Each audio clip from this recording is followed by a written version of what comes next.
ومن دعا بدعوته واستنى بسنته إلى يوم الدين أما بعد فقال تعالى قال رب اشرح لي صدري ويسر لي أمري واحلل عقدة من لساني يفقه قولي قالوا سبحانك لا علم لنا إلا ما علمتنا إنك أنت العليم الحكيم wala haula wala quwwata illa billahil aliyyil azim. Muslimin dan muslimat, hadirat yang dirahmati Allah, kita menyambung tafsiran bagi surah Al-An'am ayat 95. Surah Al-An'am ayat 1 ayat 95. A'udzubillahi minasyaitonir rajim. Inna Allaha falikul habbi wan nawa yukhrijul hayya minal mayyiti wa mukhrijul mayyiti minal hayy zalikumullahu fa anna tufakun falikul isbahi wa ja'ala al-layla sakanan wasyamsa wal qamara husbana zalika taqdirul azizil alim وهو الذي جعل لكم النجوم لتهتدوا بها في ظلمات البر والبحر قد فصلنا الآيات لقوم يعلمون وهو الذي أنشأكم من نفس واحدة فمستقر ومستودع قد فصلنا الآيات لقوم يفقهون وهو الذي أنزل من السماء ماء فأخرجنا به نبات كل شيء فأخرجنا منه خضرا نخرج منه حبا متراكبا ومن النخل من طلعها كنوان دانية وجنات من أعناب والزيتون والرمان متشابها وغير متشابه انظروا إلى ثمره إذا أثمر وينعه إن في ذلك لآيات لقوم يؤمنون وجعلوا لله شركاء الجن وخلقهم وخرقوا له بنين وبنات بغير علم سبحانه وتعالى عما يصفون بديع السماوات والأرض أنى يكون له ولد ولم تكن له صاحبة وخلق كل شيء وهو بكل شيء عليم. Sadaqallahul azim. Ayat 95 hingga 101 surah Al-An'am. Maksudnya, sesungguhnya Allah Ta'ala jugalah yang membelah butir dan juga biji buah-buahan. Dia mengeluarkan yang hidup daripada yang mati dan mengeluarkan yang mati daripada yang hidup. Yang demikian itulah kekuasaannya, itu Allah. Maka bagaimanakah kamu dipalingkan daripada menyembahnya? Allah jualah yang membelah cahaya subuh dan yang menjadikan malam untuk tinggal berehat dan menjadikan matahari dan bulan untuk mengira waktu. Yang demikian itu adalah kuasa penentuan Allah yang maha kuasa lagi maha mengetahui. Dan dialah yang menjadikan bintang-bintang bagi kamu supaya kamu berpedoman kepadanya dalam kegelapan malam di darat dan juga di lautan. Sesungguhnya kami telah jelaskan tanda-tanda kebesaran kami satu persatu bagi orang-orang yang mengetahui. Dan dialah yang menciptakan kamu dari diri yang satu, maka disediakan tempat tetap dan tempat simpanan. Dan sesungguhnya kami telah jelaskan tanda-tanda kebesaran kami bagi orang yang mengerti. Dan dialah yang menurunkan hujan dari langit, lalu kami tumbuhkan dengan air hujan itu segala jenis tumbuh-tumbuhan. Kemudian kami keluarkan daripadanya tanaman yang menghijau. Kami keluarkan pula dari tanaman itu butir-butir yang bergugus-gugus. Dan dari pohon-pohon kurma, daripada mayang-mayangnya kami keluarkan tandang-tandang buah yang mudah dicapai dan dipetik. Dan kami jadikan kebun-kebun daripada anggur dan zaitun serta buah delima yang bersamaan bentuk, rupa dan rasanya dan yang tidak bersamaan. Perhatikanlah kamu kepada buahnya apabila ia berbuah dan ketika masaknya.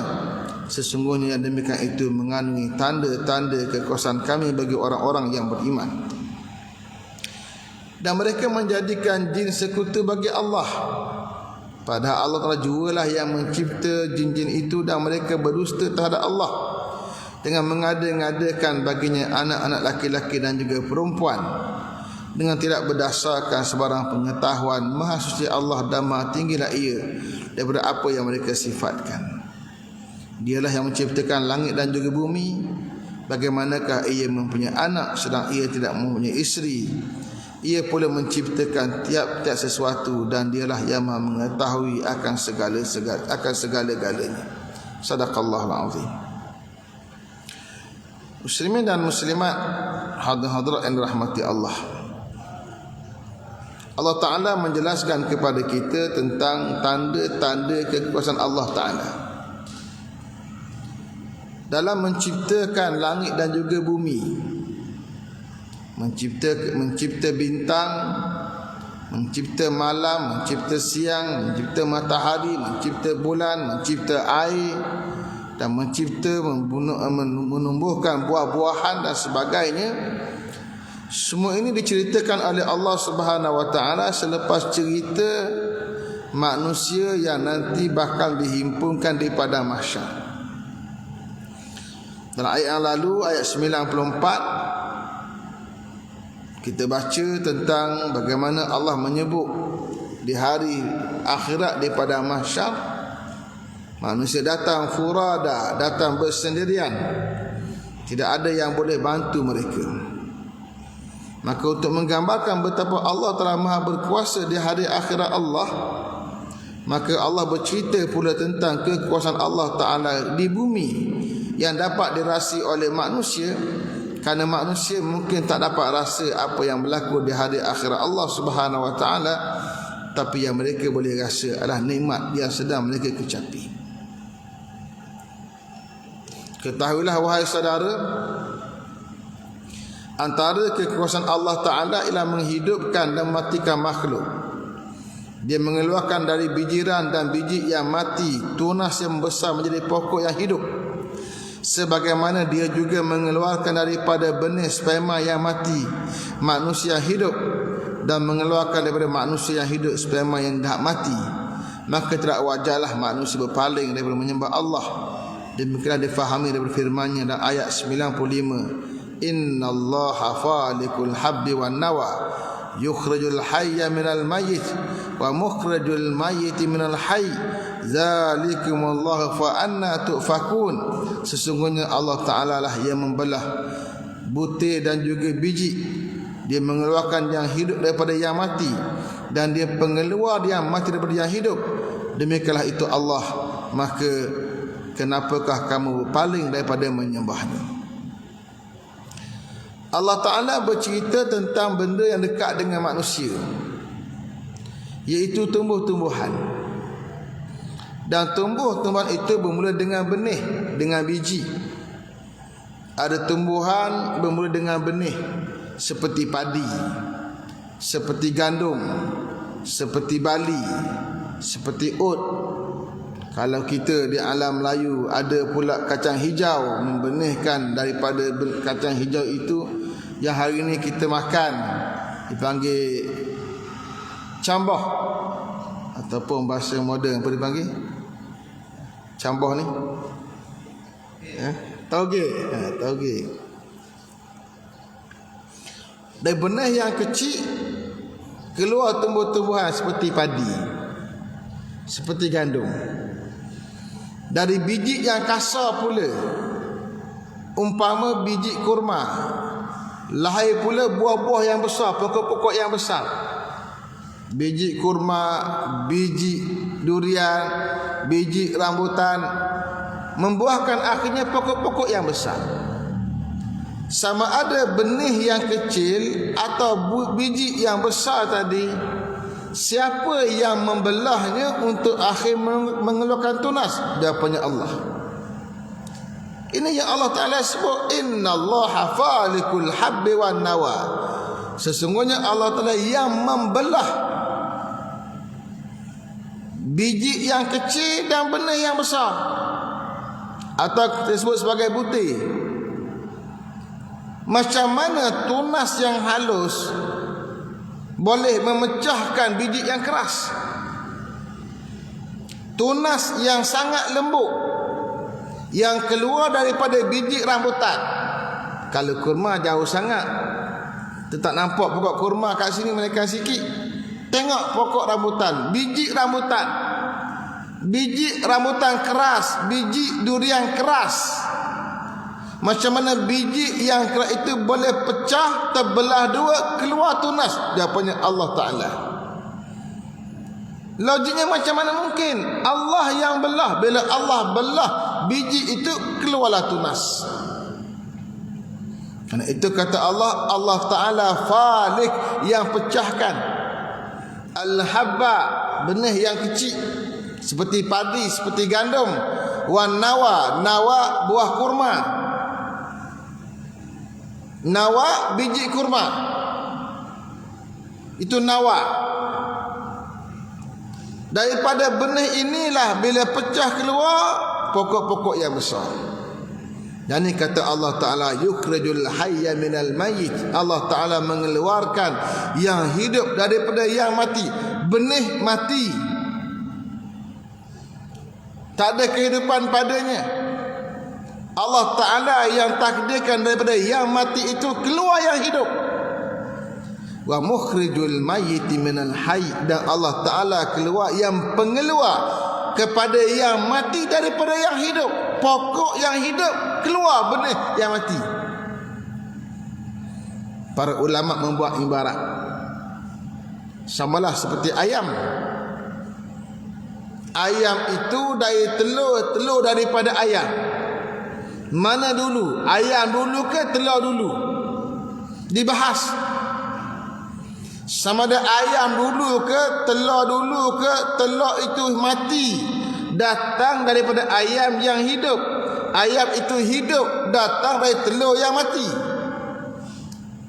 Yang mencipta proses ini, keluar yang mati daripada yang hidup, yang hidup dari yang mati, Allah Subhanahu Wa Ta'ala. Ini menggambarkan kekuasaan Allah. Dalam banyak ayat Allah telah menggambarkan bumi yang gersang, bumi itu mati. Kemudian yang mati itu Allah hidupkan. Wa taral arda hamidah.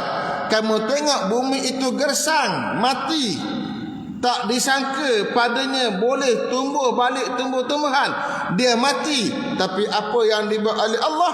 Fa iza anzalna 'alaihal ma', bila kami turunkan padanya air, ihtazzat, bumi itu bergegar.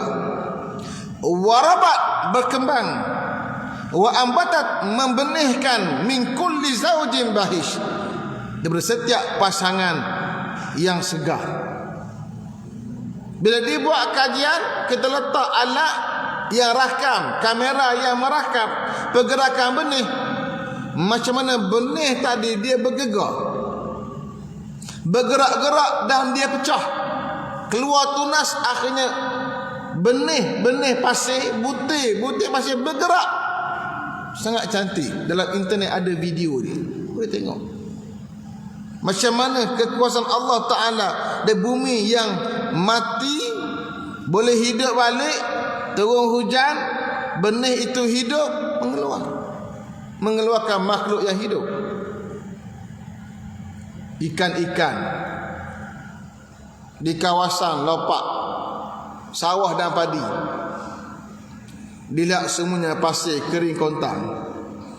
Rupanya bila digali, ada air di bawah, ada anak ikan. Bukan setakat anak ikan, ada ibu ikan sekali. Dalam YouTube ada tunjuk. Ini semua adalah kekuasaan Allah Ta'ala. Allah gambarkan dalam ayat Quran macam bumi yang mati dihidupkan kembali oleh Allah Subhanahu Wa Ta'ala. Dalam surah Yasin kita baca ayat wa ayatul lahumul ardul maitatu ahyainaha. Dan satu tanda kekuasaan Allah Ta'ala iaitu bumi yang mati, kami hidupkan bumi yang mati itu. Wa akhrajna minha habba, kami keluarkan daripadanya benih. Faminhu ya'kulun, dari benih itu mereka boleh makan.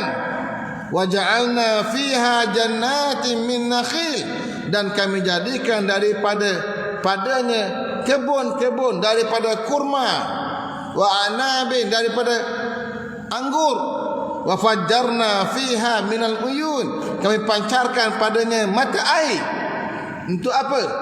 Liyakulu min samarihi, untuk mereka boleh makan daripada buah-buah. Arti Allah Ta'ala yang mencipta kehidupan, ada tumbuh-tumbuhan, dan tumbuh-tumbuhan ini akhirnya menjadi sebab untuk manusia hidup yang panjang. Boleh makan, boleh minum. Tak ada benda yang manusia makan hari ini melainkan sebahagian besarnya daripada binatang atau dari tumbuh-tumbuhan. Kita makan nasi dari beras dari padi. Mereka yang makan gandum daripada pokok gandum. Ada yang makan jagung daripada pokok.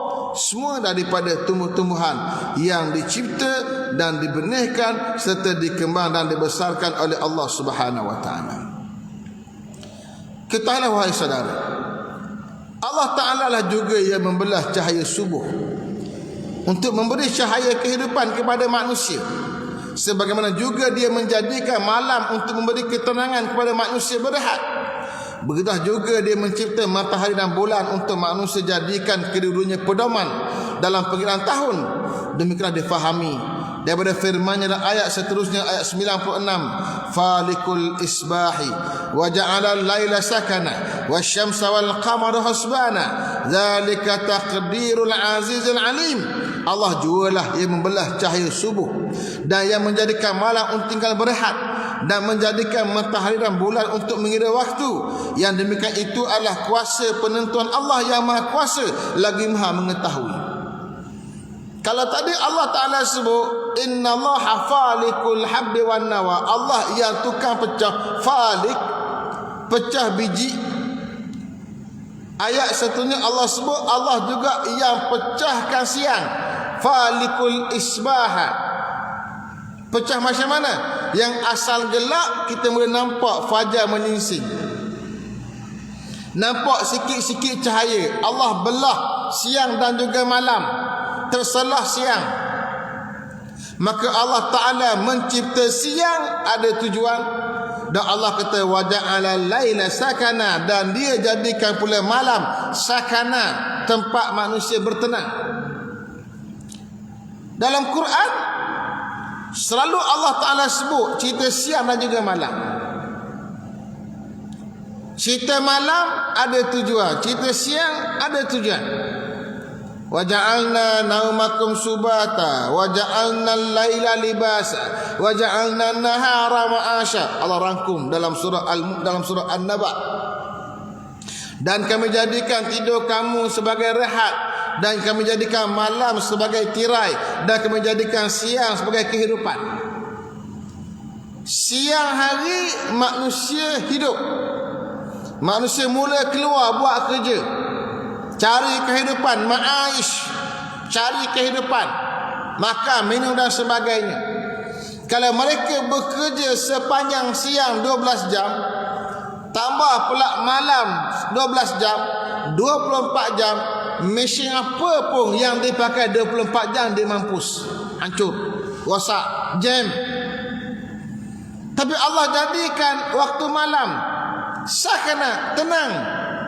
Bila tenang waktu malam, manusia rasa nak berehat, akhir manusia tidur. Maka Allah kata wa ja'alna naumakum subata, kami jadikan malam itu rehat.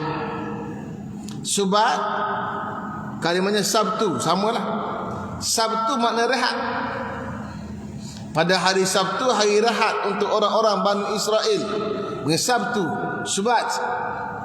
Allah jadikan malam automatically. Jasad kita yang penat rasa nak pejam mata. Bila pejam mata, enjin pun berehat, tak buat kerja, rehat sejenak. Maka itulah sakana. Dan Allah jadikan pula malam ni libasa, tirai. Orang tak nampak, gelap malam, kita tak nampak apa. Orang tak nampak kita, kita tak nampak orang. Bila orang tak nampak kita, kita tak nampak orang, boleh tidur. Tapi dah mata mengantuk, ada orang tidur juga. Sistem Allah Ta'ala buat. Wasyamsa wal qamara husbana. Allah jadikan pula matahari dan juga bulan husbana, sebagai pengiraan. Allah cipta matahari bergerak pada paksi dia, tak berubah. Allah cipta bulan pun bergerak pada paksi, tidak berubah. Bulan mengelilingi bumi, bumi mengelilingi matahari.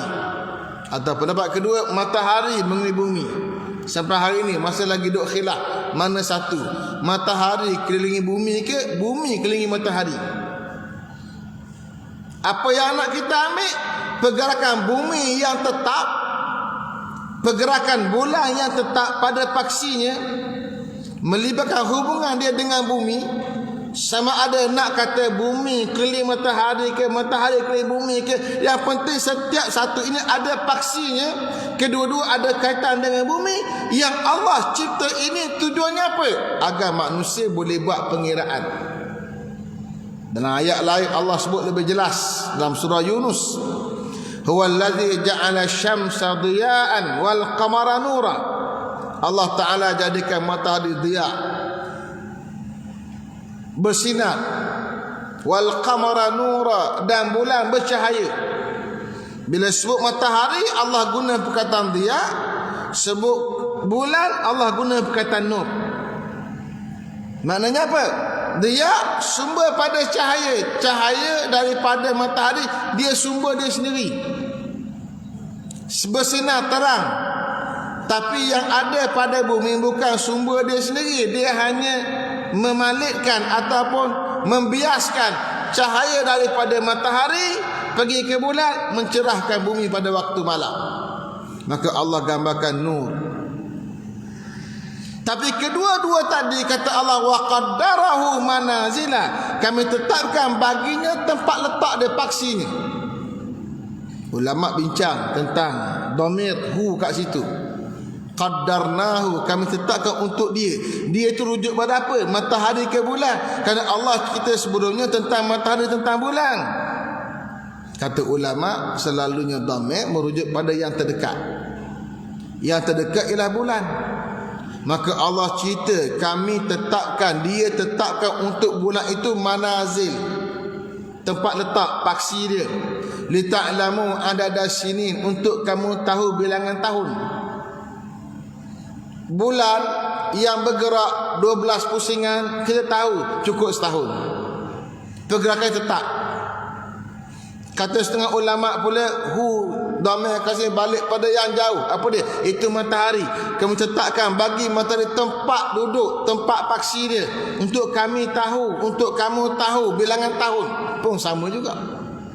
Lalu kata sebagian ulama, dhamir kat sini walaupun sifatnya mufrad, rujuk pada yang satu, tapi dia merujuk pada dua-dua sekali. Kerana kaedah sebagian orang Arab, dia guna satu dhamir merujuk pada benda yang sama, rujuk dua benda jika bendanya sama, cerita benda yang sama. Maka maksudnya Allah jadikan, tetapkan bulan, tetapkan bintang, ada paksi dia, matahari ada paksinya. Untuk apa? Kamu tahu bilangan tahun. Maka dengan itulah manusia mencipta kalender yang kita panggil pada hari ini kalender Masihi dan juga kalender Hijri. Kalender Masihi berasaskan matahari, kalender Hijri berasaskan bulan. Tempat pergerakan tetap, tak berubah. Maka melahirkan 4 musim di negara barat. Kita tak ada musim macam tu. Kedudukan tetap. Hingga manusia boleh tahu bila tarikh sekian nak tengok arah Kaabah yang tepat macam mana, maka tengok 2 kali dalam setahun. Pada bulan Mei, pada bulan Julai ke Jun, satu lagi, 2. pada waktu sekian pada bulan Mei, waktu sekian pada bulan Julai tadi, matahari pada waktu sekian pada pukul 5 petang lebih kurang berada di atas Kaabah. Boleh cek tengok apa tarikh dia, saya lupa dah. Setiap tahun 2 kali. Maka kita nak tentukan arah kiblat macam mana, tengok yang ni. Maknanya apa? Paksi matahari tetap bergerak dalam setahun, tahun 365 hari. Sebab itulah saya selalu sebut, ada orang dia mencela dan mencerca penggunaan tahun Masihi. Saya kata salah. Manusia mengambil ilmu daripada sistem pergerakan matahari, dicipta kalender Masihi, itu berasaskan penciptaan Allah Ta'ala terhadap matahari. Tahun Hijri pula berdasarkan bulan, dua-dua sekali. Dalil yang paling kuat dalam surah Al-Kahfi, bila Allah Ta'ala cerita tentang pemuda Ashabul Kahfi yang Allah matikan selama 300 sinina wazdadu tis'a, selama 300 tahun tambah 9 tahun. Maksudnya ayat ini rujuk 2 kalender. 300 tahun kalau kamu kira berdasarkan kalender Masihi, tambah lagi 9 tahun kalau kira berdasarkan tahun Hijri. Dan memang 309 tahun Hijri bersama dengan 300 tahun Masihi. Berarti manusia mencipta kalender, baik kalender Masihi yang ada bulan Januari, Februari, Mac, dan manusia mencipta kalender Hijri yang kita pakai bulan Rabiul Awal, Rabiul Akhir dan sebagainya. Semua dipetik daripada penciptaan Allah Ta'ala terhadap bumi, matahari dan bulan yang Allah Ta'ala sebut di ta'lamu adada sinina wal hisab, untuk kamu tahu bilangan tahun dan juga tahu untuk mengira. Ketahuilah wahai saudara,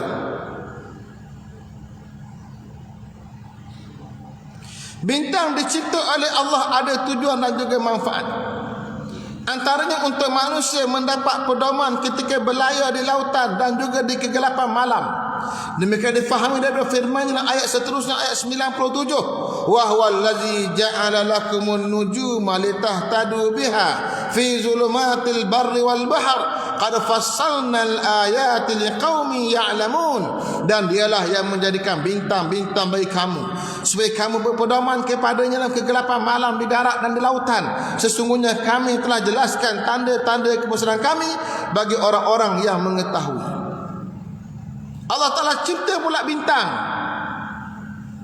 Bintang yang sangat banyak di langit, dikatakan 3,000 biji bintang sekurang-kurang yang dapat diserap oleh mata kasar manusia. Dan semua bintang-bintang ini mengeluarkan cahaya seperti mana matahari. Dia sangat jauh. Matahari yang paling dekat dengan kita, bintang yang paling dekat matahari. Bintang-bintang yang nampak begitu jauh, kedudukan sangat jauh daripada matahari, hingga kata ulama astronomi yang kita nampak pada waktu sekarang, cahaya bintang itu bukan lagi hakiki berlaku sekarang. Dia adalah yang baru sampai pada kita. Cahaya nampak tu hak baru sampai pada kita, tapi ia telah berlalu. Nak gambarkan jauhnya bintang, walaupun kelajuan cahaya, manusia guna istilah kelajuan cahaya, nak menggambarkan kelajuan cahaya itu laju. Sekali kita buka lampu, dia lah keluar sampai hujung sana, masa yang singkat, lajunya cahaya. Tapi laju cahaya, nak gambar jauhnya bintang, bintang yang kita nampak itu cahaya, ia telah berlalu masanya, baru sampai pada kita, jauh. Dengan ada bintang-bintang ini, Allah tetapkan kedudukan bintang hingga manusia boleh ambil ilmu pula, buat pedoman. Orang-orang yang pergi ke laut, di lautan gelap malam, tak tahu apa benda berlaku, di daratnya di mana, mereka tengok bintang. Tengok bintang, mereka tahu di mana arah nak balik ke pangkalan. Manusia yang berjalan di padang pasir, tak tahu duk arah mana, timur, utara, timur, apa barat, utara, selatan, tengok bintang. Dia tahu mana timur, dia tahu mana dia barat, mana utara, mana selatan. Itu orang bermusafir. Orang yang nak bertani pun mereka tengok bintang juga, nak tahu bila waktu nak memulakan tanaman yang boleh menyuburkan. Ada 4 bintang yang disebut dalam ilmu falak dan ilmu astronomi yang jadi rujukan kepada manusia. Kita panggil burus. Ada panggil burus pari, ada burus belantik, ada burus biduk, ada burus Scorpio. Semua burus-burus ini ada petanda dia, menunjuk arah, ada bentuk dia. Ni kita belajar masa budak-budak dulu lah. Belajar kat sekolah rendah, ada tunjuk gambar. Apa dia gambar, burus pari lagu mana, belantik macam mana, semuanya ada belaka. Semua jadi pedoman kepada manusia. Kalau kita baca sedikit tentang burus ini.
Tak jumpa cari dah.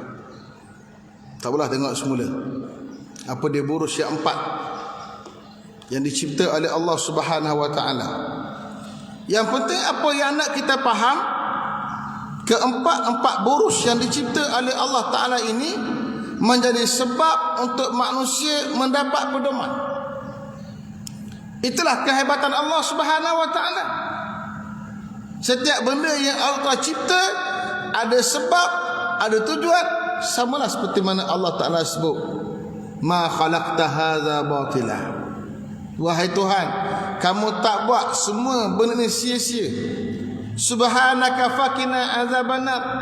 Maksud engkau wahai Tuhan, maka beri kami daripada azab api neraka Allah. Makna manusia bila tengok semua yang Allah Ta'ala cipta ini, dia patut pergi pada satu hakikat bahawa dia sangat lemah dan Allah Ta'ala itu sangat berkuasa. Ketahuilah wahai saudara, Allah menciptakan manusia bermula dari satu jiwa, iaitu Adam. Lalu berkembanglah setelah itu benih manusia dalam sulbi laki-laki dan juga rahim perempuan. Demikian difahami dari firman-Nya ayat seterusnya, ayat 98. Wa huwal ladzi ansha'akum min nafsin wahidah famustaqarr wa mustauda qad fassalna al-ayati liqaumin yafqahun. Dan dialah yang menciptakan kamu dari diri yang satu, maka disediakan tempat tetap dan tempat simpanan. Sesungguhnya kami telah jelaskan tanda-tanda kebesaran kami satu persatu bagi orang-orang yang mengerti secara mendalam. Allah cipta manusia yang betul ramai hari ini, yang jumlah melebihi 5 bilion. Semua bermula dengan satu insan namanya Adam. Dari Adam dicipta pula Hawa dari tulang sulbi Adam. Percantuman Adam dan Hawa kemudiannya melahirkan manusia. Manusia benih daripada Adam bercantum dengan benih daripada Hawa, diletakkan di tempatnya namanya rahim. Ini yang Allah Ta'ala sebut. Dialah yang ciptakan kamu dari jiwa yang satu, Adam maksudnya. Dan ada pula tempat diam, ada tempat simpan. Ulama tafsirkan mana tempat diam, sulbi laki-laki, tempat bermula segalanya. Daripada datang benih sperma laki-laki, pergi tempat simpannya di mana? Mustaudak, tempat simpan rahim perempuan.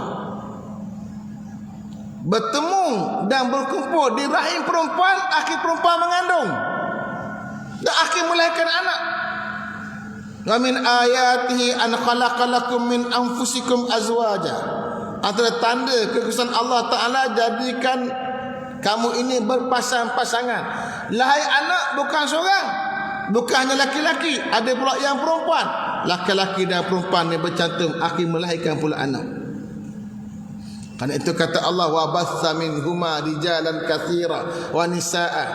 Allah pancarkan daripada keduanya, Adam dan Hawa, rijalan katsiran, laki-laki yang ramai, wa nisaa, dan perempuan-perempuan. Bermula dengan Adam. Setengah ulama mentafsirkan makna mustaqar dengan maksud dunia. Di dunia manusia dihidupkan oleh Allah Ta'ala, mustaqar ada tempat tetap dia hidup. Kemudian dia balik ke alam yang kedua, alam kubur, mustaudak, tempat simpan. Jasad manusia disimpan dalam tanah, masuk alam barzakh, ia dipanggil mustaudak. Artinya ada hidup, ada mati. Bermula kehidupan, datang pula kematian. Begitulah silih berganti. Semua ini kata Allah Ta'ala ayat, tanda-tanda kekuasaan Allah Ta'ala liqaumin yafqahun, bagi kaum yang memahami. Kitalah juga wahai saudara, hujan diturunkan oleh Allah untuk menyembuhkan bumi. Lalu keluarlah pelbagai jenis tanaman dan pohon.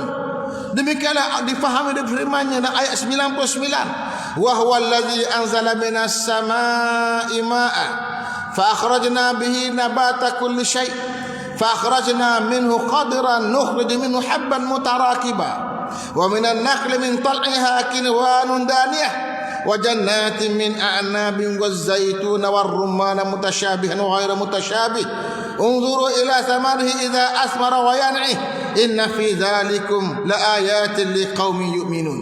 Dan dialah yang menurunkan dari langit hujan, lalu kami keluarkan dengannya tumbuhan bagi segala sesuatu, lalu kami keluarkan daripadanya tanaman yang menghijau. Kami keluarkan pula dari tanaman itu butir-butir yang bergugus, dan dari pohon kurma, dari mayang-mayangnya kami keluarkan tandan-tandan buah yang mudah dicapai dan dipetik.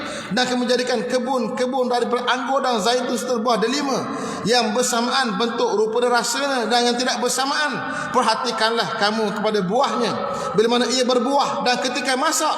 Sesungguhnya yang demikian itu mengandungi tanda-tanda menunjukkan kekuasaan kami bagi orang-orang yang beriman. Allah jelaskan kepada kita, Allah turunkan air dari langit.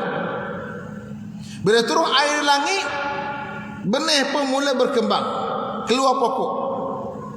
Keluar pokok pula, ada pokok hijau, ada pokok yang mati. Tak semua turun air hujan semua pokok boleh hidup. Ada pokok yang mati, yang tidak subur. Pokok yang hijau kata Allah, nukhriju minhu habban mutaraqiba, kami keluarkan buahan yang mutarakib, yang bergugus. Seperti buah kurma bergugus, seperti buah anggur bergugus, seperti buah langsak, duku kita bergugus. Ada buah-buahan Allah buat bergugus. Wa minan nakhli min tal'iha, daripada pokok kurma pula, daripada mayang dia, seperti mana mayang pokok nipah, mayang pokok kelapa, mayang kelapa sawit, keluar daripada kinwanun daniyah, pohon buah yang berjuntai yang dekat manusia boleh petik.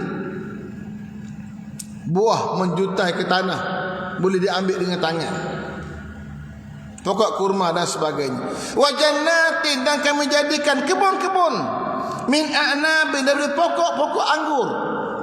Wa zaitun, buah zaitun. Yang tak ada di alam kita, tak ada juga di negara Arab yang panas seperti mana kawasan Saudi. Sebenarnya tanah Arab, pokok anggur, pokok zaitun di mana tempat dia? Bumi Syam. Di bumi Syam, orang Arab bermusafir ke negeri Syam, beli buah-buahan, buat balik ke Makkah Al-Mukarramah. Warruman, dan buah ruman yang boleh hidup subur di pelbagai jenis tanah. Buah ini kata Allah mutasyabihan wa ghairu mutasyabih. Ada yang sama, ada yang tak sama. Dalam satu pokok ada buah yang manis, ada buah yang masam. Dalam satu jenis buah, depannya masam, belakangnya manis. Dia boleh berlaku. Itu tanda kekuasaan Allah Subhanahu wa taala. Nampak sama tapi tak serupa. Kadang-kadang kita pergi kedai buah, tanya dia, beli mangga, ni manis ke tak manis? Pening juga tuan kena nak jawab. Dia boleh jawab base kepada umum saja. Nak ni berdasarkan buah yang seumpama yang kita bawa manis, anggarannya manilah buah lainnya. Takkan dia nak kayak buah, buka kayak kulit rasa bau kabar manis, dah kalau buka kulit rasa tak dijual dah. Hanya anggaran saja. Balik rumah tengok masa gebang, ngamuk kita, marah kita kat kedai, celaka kita kata buah masam pula dah. Kita salahkan kawan yang menjual, dia pun tak tahu. Dia boleh andaikan saja berdasarkan buah yang datang segugus ni, sebaku ni, hak ni manis biji, hal lain manis lah. Jadi hak dia jawab insya-Allah manis lah berdasarkan buah-buah hak mari sekali ni. Nampak sama tapi tak sama rasa dia. Unzuru ila samarhi idza asmara. Cuba tengok pada buah-buahan bila dia mula berbuah, wayan dia mula masak. Buah yang berbuah tak semua masak, ada gugur tengah jalan disebabkan angin. Orang yang tanam pokok durian, durian musangking yang mahal, dia kekalkan mana buah yang rasa boleh pergi jauh, dia potong buah-buah lain, buang. Untuk satukan baja biar pergi pada buah hak dia nak saja. Buah hak dia nak diikat pula, takut luruh, mari angin ribut dan sebagainya. Pun yang diikat ada yang luruh pula, tak menjadi. Nasib. Artinya Allah Ta'ala yang buat rezeki tadi. Buah itu masak kehendak Allah Ta'ala. Kalau buah pun gugur, kehendak Allah Ta'ala. Inna fi zalikum la ayatin liqaumin yu'minun. Sesungguhnya pada yang demikian itu tanda-tanda bagi kaum yang mahu beriman kepada Allah Ta'ala. Ketahuilah wahai saudara, meskipun difahami kekuasaan Allah dalam mencipta alam semesta, namun manusia masih lagi mensyirikkan Allah dengan mencipta berita bohong kononnya Allah memiliki anak laki-laki dan juga anak perempuan. Demikian difahami firman-Nya, wa ja'alu lillahi syuraka'a al-jinna wa khalaqahum wa kharaqu lahu banina wa banatin bighairi ilmin subhanahu wa ta'ala amma yasifun. Dan mereka menjadikan jin-jin sebagai sekutu bagi Allah, pada Allah jualah yang mencipta jin itu, dan mereka berdusta terhadap Allah dengan mengada-ngadakan baginya anak laki-laki dan anak perempuan dengan tidak berdasarkan sebarang pengetahuan. Maksudnya Allah dah maha tinggilah ia daripada apa yang mereka sifatkan. Walaupun dah tahu semua kekuasaan Allah Ta'ala, tapi akhir manusia rosak juga akidah. Jadikan jin sebagai sembahan juga. Sembahan macam mana? Tu yang orang letak acak dekat pokok. Dia kata ni ada penunggu. Penunggu tu jin lah. Dia takut pada jin yang menunggu pokok, dia pergi atas benda. Lalu pun minta izin beradang, takut pada jin. Sedangkan apa kata Allah? Wa khalaqahum. Allah Ta'ala juga yang ciptakan mereka. Seperti mana Allah menciptakan jin, demikian Allah menciptakan manusia. Bahkan yang patutnya manusia yang berkuasa di atas muka, bukan lagi jin. Zaman jin berkuasa telah berlalu. Allah dah bagi peluang pada jin memakmurkan bumi, mereka gagal. seperti mana huraian oleh Ibnu Abbas radhiyallahu taala anhuma.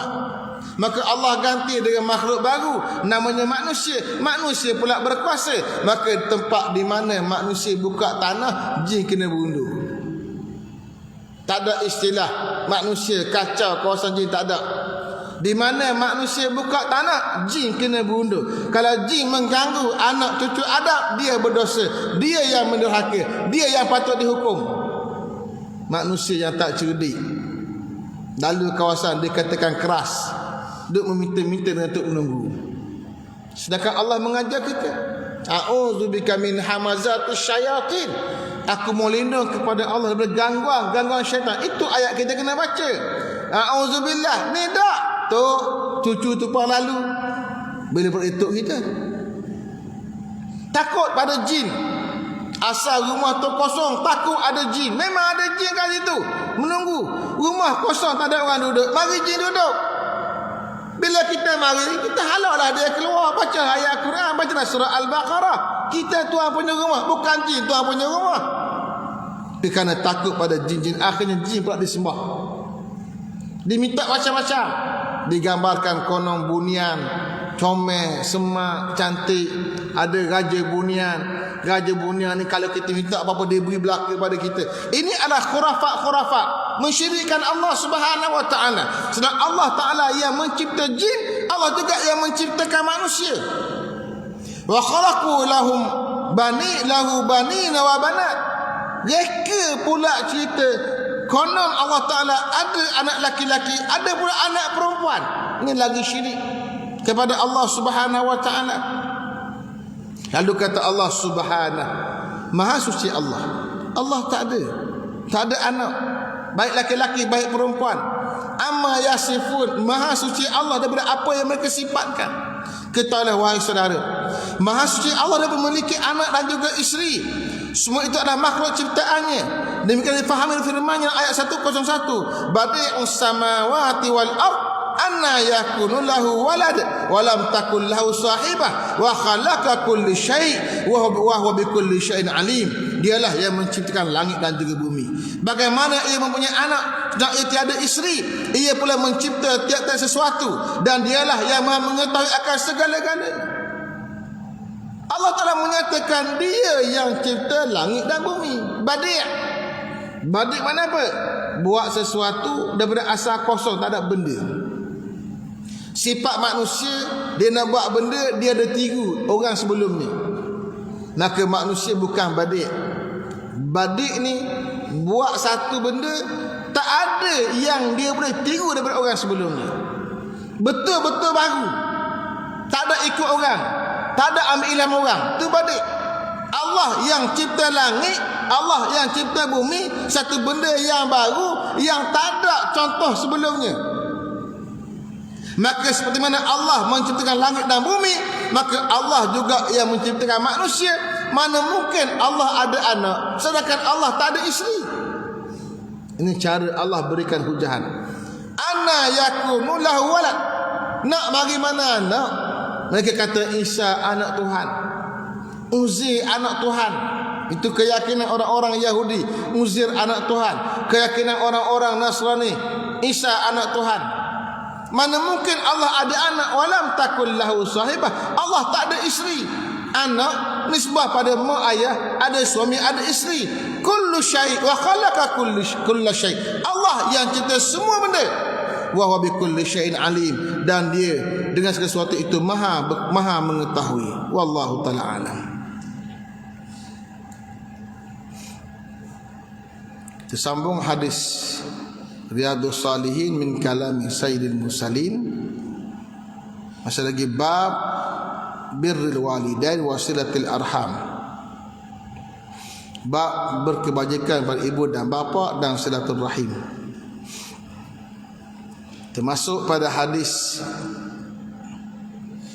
319. Hadis 319. Ketahuilah wahai saudara, menyambung rahim itu melapangkan rezeki dan menambahkan umur. Demikian difahami dari hadis Nabi SAW. An Anas radhiyallahu anhu anna Rasulullah sallallahu alaihi wasallam qala man ahabba an yubsata lahu fi rizqihi wa yunsa'a lahu fi atharihi falyasil rahimah. Muttafaqun alaih. Daripada Anas radhiyallahu anhu bahawa Rasulullah sallallahu alaihi wasallam bersabda, barang siapa yang mahu dilapangkan baginya rezekinya dan ditangguhkan padanya umurnya, maka hendaklah dia menyambung rahimnya. Hadis disepakati oleh Imam Bukhari dan juga Imam Muslim. Hadis ini saya dah hurai banyak kali di sini. Hadis menunjukkan bahawa menyambung rahim sebab kepada dua nikmat. Satu nikmat lapang rezeki, satu nikmat panjang umur. Ada banyak lagi riwayat yang seumpamanya, poinnya sama. Sambung rahim sebab kepada lapang rezeki, sebab kepada panjang umur. Apa melapang rezeki dan panjang umur? Tidakkah rezeki telah ditetapkan oleh Allah dan ajal ditetapkan oleh Allah dikala dimasukkan roh ke dalam jasad manusia ketika usia jasad manusia 120 hari dalam rahim ibu? Seperti mana hadis Nabi sallallahu alaihi wasallam yang menyebut inna ahadakum la yujma'u fi batni ummihi 40 yawman nutfah summa yakunu 'alaqatan misla dhalik summa yakunu mudghatan misla dhalik summa yunfakhu fihi ruh. Setiap orang kalangan kamu dihimpunkan dalam perut ibunya 40 hari dalam bentuk nutfah. Nutfah benih laki-laki sperma bercampur dengan benih perempuan ovum membentuk nutfah benih manusia. 40 hari berada di mustaudak dan rahim perempuan. Summa yakunu 'alaqatan misla dhalik. Ya, nutfah kemudian bertukar menjadi seketul darah, alaqah, darah yang tergantung, yang tergantung 40 hari juga, cukup 80 hari. Summa yakunu mudghatan misla dhalik. Kemudian jadi pula mudrah, umpama daging yang kena mamah, pun 40 hari. Jumlah semua 120 hari bersama dengan 4 bulan. Summa yunfakhu fihi summa yursalu ilaihi al-malak. Kemudian diutuskan pada malaikat. Fayunfakhu fihi, lalu ditiupkan pada roh. Datang malaikat, tiupkan roh. Wa yu'maru bi arba'i kalimat, dan diarahkan untuk dicatat 4 perkara. Bikatbi rizkihi wa ajalihi, antaranya dicatatkan rezeki dia, dicatatkan ajal dia. Mana rezeki dan ajal dicatat oleh pada malaikat Allah dengan perintah Allah Ta'ala. Dikala roh masuk dalam jasad manusia, maka manusia bergelar manusia. Kerana itulah kalau baby dalam perut belum sampai umur 120, ada khilaf ulama tentang hukum pengguguran. Tapi kalau cukup 120, ijma' ulama tak boleh digugurkan. Walaupun begitu pendapat jumhur ulama, 40 hari nutfah pun tak boleh digugurkan lagi, cukup 40 hari. Itu mazhab kita Syafi'i. Maknanya telah ada ajal ditetapkan, telah ada rezeki ditetapkan. Macam mana nak faham hadis ini pula? Hadis ini kata siapa yang sambung rahim, panjang umur, tambah rezeki. Pertama huraian ulama, hadis ini bermaksud cerita catat ajal bila, catat rezeki bila, yang tu yang ada dalam pengetahuan para malaikat, dicatat oleh malaikat.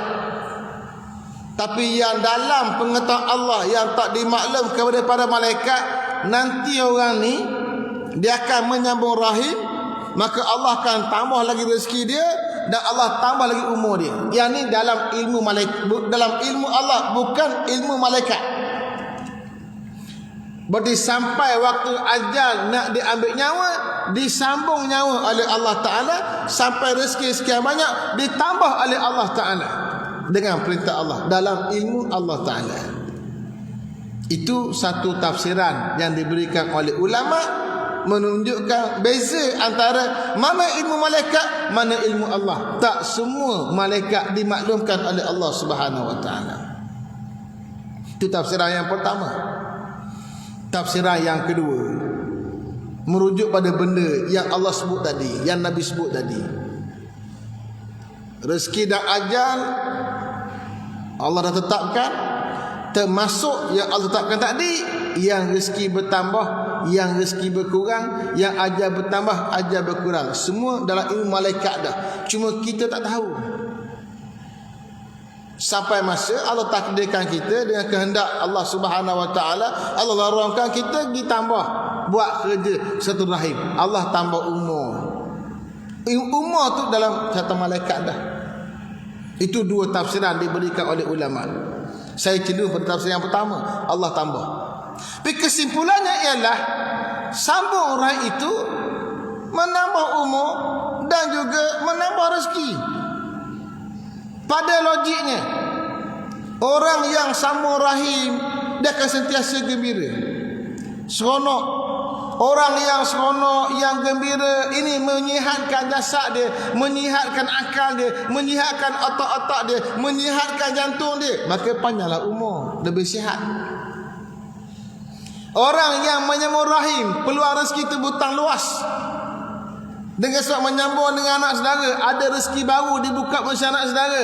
Menyambung rahim dengan pak saudara, mungkin ada rezeki baru mengurusi pak saudara. Maka dengan menyambung rahim, rezeki akan sentiasa melebar. Itu pada logiknya.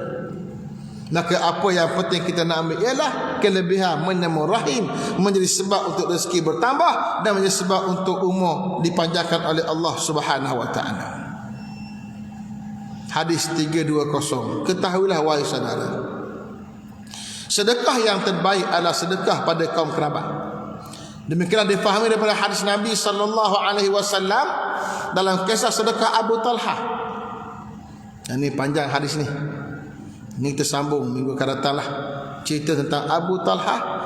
Siapa dia Abu Talhah? Apa yang dia buat dan apa cerita dia yang nak dikhabarkan Nabi kita Muhammad sallallahu alaihi wasallam. Wallahu taala alam. Aqulu qali hadza wa astaghfirullahal azim li wa lakum. Assalamualaikum warahmatullahi taala wabarakatuh. A'udzu billahi minasy syaithanir rajim. Bismillahirrahmanirrahim. Alhamdulillahirabbil alamin wassalatu wassalamu ala asyrafil anbiya'i wal mursalin sayyidina Muhammadin wa ala alihi washabihi ajma'in. Allahumma iftah alaina futuhal arifin warzuqna fahman nabiyyin bihaqqi imanina bi khatamin anbiya'il mursalin walhamdulillahirabbil alamin. Taqabbalallahu minkum. Kuliah khutbah Jumaat saya pada hari ini di Masjid Kampung Batin. Dan malamnya kuliah maghrib seperti mana biasa di Masjid Batu Enam, Kitab Bahrul Mazi, Syarah Mukhtasar Jami' Tirmizi.